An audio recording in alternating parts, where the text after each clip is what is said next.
Yeah. hmm I just wanted to mention a couple things that you should be concerned about. Yes. hmm there's what's known as predestination. Yeah. hmm It's a theological term meaning God's unchangeable decision Yeah. concerning the fate of the world and mankind. And then there's this prejudice, Yeah. a term meaning a favorable or unfavorable feeling or opinion Yeah. that is arrived at unfairly or without careful study, hmm usually formed over personal or emotional matters. Thus, racial and religious prejudice are widespread examples of discrimination. Yeah. Hmm. Now, let's say that I'm predestined. Yes. And I'm predestined to do certain things, and you disagree. hmm Now, there's a concern that God has made some unchangeable decisions that you've been arguing with. Yes. And I'm not telling you what to believe. Yes. I just wanted to make sure Yes. that if you've decided that you're right now, you're just going to obstruct the laws. hmm You're going to allow for individuals Right. to use the judicial system hmm to lobotomize those that are spouses Yeah. without very careful consideration right now. hmm Now, let's say God's involved in this. Yes. And this little plug that I just described to you that I redesigned that does absorb the heat of the energy Yes.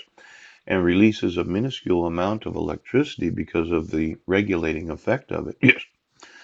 That does actually create a very nice lighting system for the individual offices of the employees of the government. Yep.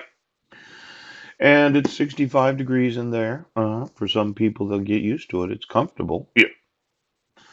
For those that are cold-blooded, yeah, you could always get a space heater or maybe leave the pre-existing heating system, Mm. setting it at 68. Yeah. Now, that would decrease the amount of electricity necessary to get it at 68. Yeah. Now, I know you think it's not going to work, especially in those hot offices in Arizona where it's like 110, 120 degrees, Yes. where the ceiling is 65 degrees, the floor is 65 degrees, and then you turn the air conditioning on, Yeah. wanting to get it to 70 or 72 degrees. Yes. But I think that there's an insulating factor in all of this that whether you're heating or cooling or whatever pre-existing system that you have, Yeah. it probably would cut the actual fixed electricity needs by well 95%. Yes. hmm Now the floor itself is going to use some electricity Yeah. hmm to heat it Yes. using the heat of the energy. Yes. Of course, your lighting system is going to discharge all that charging that took place for the previous 18 hours, and that'll probably use 1% of your pre-existing lighting expenses. Ah. And then I'm going to charge you for it 10 years of the fixed utility costs of each and every government building. You won't actually realize any cost savings for at least 10 years right now. Now, this is a very, very, very expensive heating and lighting system that each and every individual in the United States of America